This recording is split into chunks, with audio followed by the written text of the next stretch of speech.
Senhor esteja convosco. Ele está no meio de nós. Proclamação do Evangelho de Jesus Cristo segundo Marcos. Glória a vós, Senhor. Alguns dias depois, Jesus entrou em Cafarnaum. Logo se espalhou a notícia de que ele estava em casa. E reuniram-se ali tantas pessoas que já não havia lugar nem mesmo diante da porta. E Jesus anunciava-lhes a palavra. Trouxeram-lhe então um paralítico, carregado por 4 homens.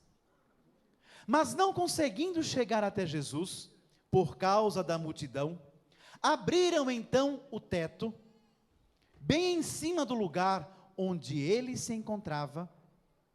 Por essa abertura, desceram a cama em que o paralítico estava deitado.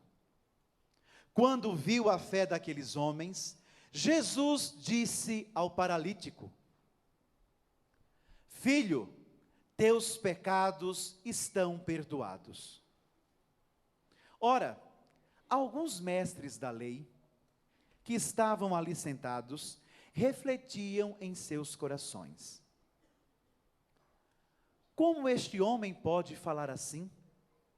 Ele está blasfemando. Ninguém pode perdoar pecados a não ser Deus. Jesus logo percebeu o que eles estavam pensando no seu íntimo e disse: Por que pensais assim em vossos corações? O que é mais fácil dizer ao paralítico: os teus pecados estão perdoados? Ou dizer: levanta-te e anda?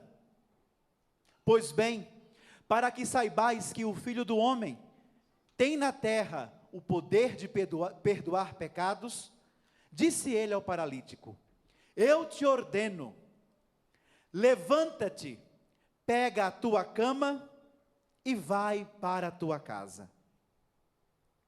O paralítico então levantou-se e carregou a sua cama, saiu diante de todos. E ficaram todos admirados e louvavam a Deus, dizendo: nunca vimos uma coisa assim. Palavra da salvação. Glória a vós, Senhor. Aplaudamos a palavra do Senhor.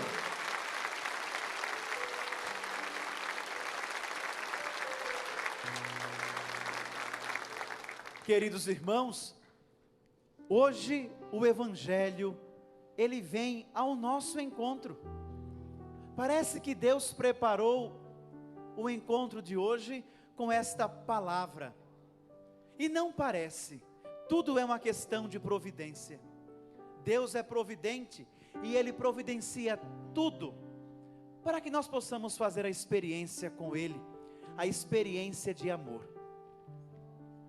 Hoje, o personagem do Evangelho nos é apresentado um paralítico. O que é um paralítico? O que é um paralítico?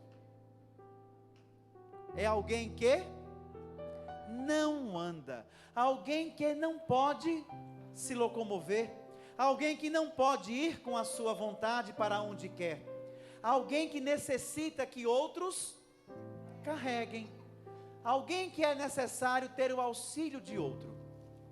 No Evangelho de hoje, o paralítico do Evangelho, ele teve o auxílio de quantas pessoas? 4 pessoas. 4 pessoas que foram auxiliar aquele homem. Uma pergunta: quantos são os evangelistas? 4. E o que é que os evangelistas escreveram? Os evangelhos. E os evangelhos são esta forma que nós temos de nos libertar das nossas paralisias. Os evangelhos contam a vida e a história de quem? De Jesus. É através da palavra de Deus que nós conhecemos o Senhor. E é através do Evangelho, da palavra de Deus anunciada, escutada, rezada e meditada, que nós vamos nos conduzindo e nos libertando ao encontro daquele que é a nossa cura, a nossa libertação. Jesus, Ele cura-nos. Porém, nós precisamos nos perguntar, de que Jesus nos cura? Aquele paralítico, ele a princípio, ele não recebeu a cura do seu mal, da sua paralisia. O que foi que Jesus fez a princípio no paralítico? Perdoou os pecados. Jesus, olhando para aquele que estava acamado, disse: teus pecados estão perdoados. Porém, esta frase causou um barulho enorme naquele ambiente, porque aqueles que eram contrários a Jesus, disseram que Jesus estava blasfemando, porque perdoou o pecado. Só quem pode perdoar pecado é quem? Deus. E para aqueles, Jesus não era Deus. Mas para nós, Jesus é Deus. E Ele pode perdoar os nossos pecados. E aqui vem outra pergunta. Para você, o que é mais importante? Ter seus pecados perdoados ou ter uma cura feita? Eis o questionamento de hoje. É mais importante para nós ouvir de Jesus: teus pecados estão perdoados? Ou dizer: levanta-te e anda? Ou o teu tumor desapareceu? Ou a tua dor foi sarada? Meu irmão, minha irmã, Jesus, Ele tem poder para tudo. E não nos esqueçamos que a cura que nós precisamos é aquela que nós falávamos no início dessa celebração. A cura do nosso coração, a cura do nosso interior. Nós sabemos que a vida é um dom de Deus, e Deus nos concedeu a vida para que nós possamos dela usufruir com todo o bem, e cuidar da vida com todo o cuidado possível. Porém, um dia, pela ordem natural, nós iremos finalizar os nossos dias aqui na terra. Nós não vamos ficar no mundo para sempre, ou vamos? Um dia a morte baterá à nossa porta, e quem não morre de novo, de velho não passa, não é assim a história? Então, durante o tempo em que nós estamos aqui, a nossa obrigação e o nosso dever é cuidar bem da nossa vida, para que nós possamos ter uma qualidade de vida boa, para que nós possamos viver saudáveis. E o que é ter uma qualidade de vida boa? Não é somente ter bons hábitos, nos alimentar bem, fazer exercícios físicos, cuidar bem do nosso viver, mas é sobretudo cuidar da nossa alma.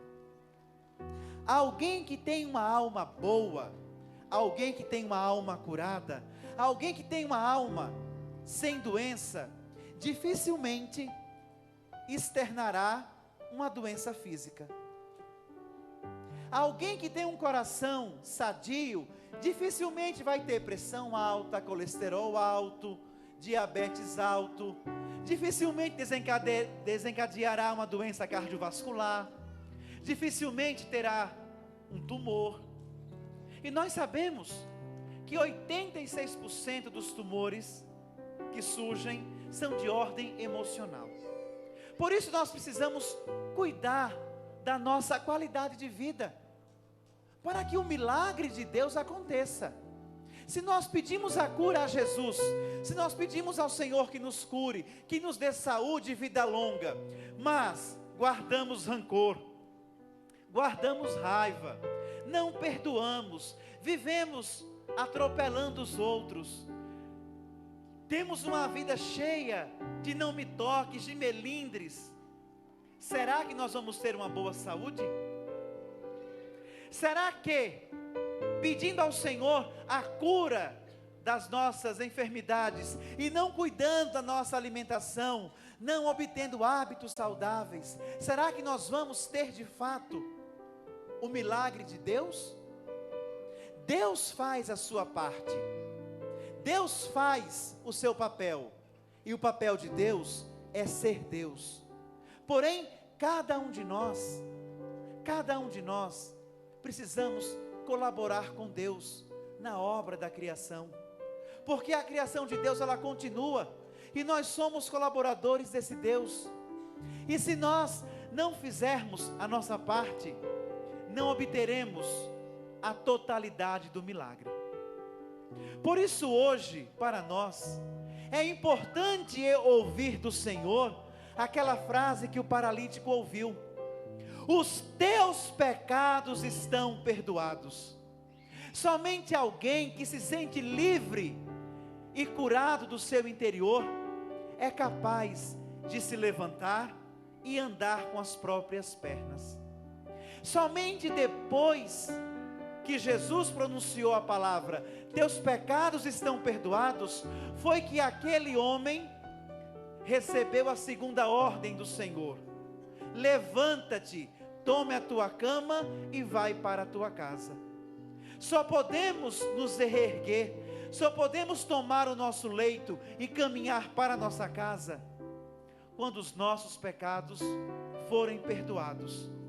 E para isso é necessário sabermos que pecados nós cometemos contra nós mesmos, contra a nossa vida, contra a vida do nosso irmão. E quantas vezes nós pedimos a Deus aquilo que está ao alcance das nossas mãos? Quantas vezes clamamos ao céu aquilo que nós podemos fazer, porque Deus já nos deu a vida para isso, e já nos proporcionou tudo para termos o melhor possível.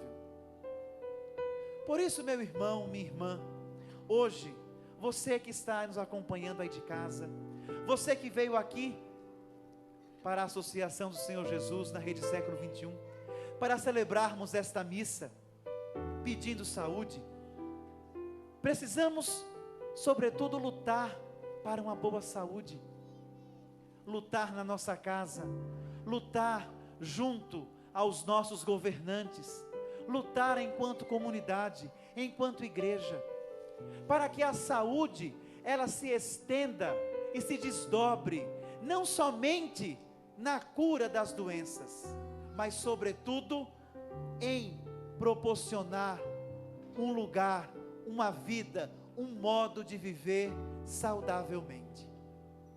E somente um homem de fé, uma mulher de fé, alguém que acredita no Cristo, alguém que segue o Cristo, consegue ter uma vida saudável.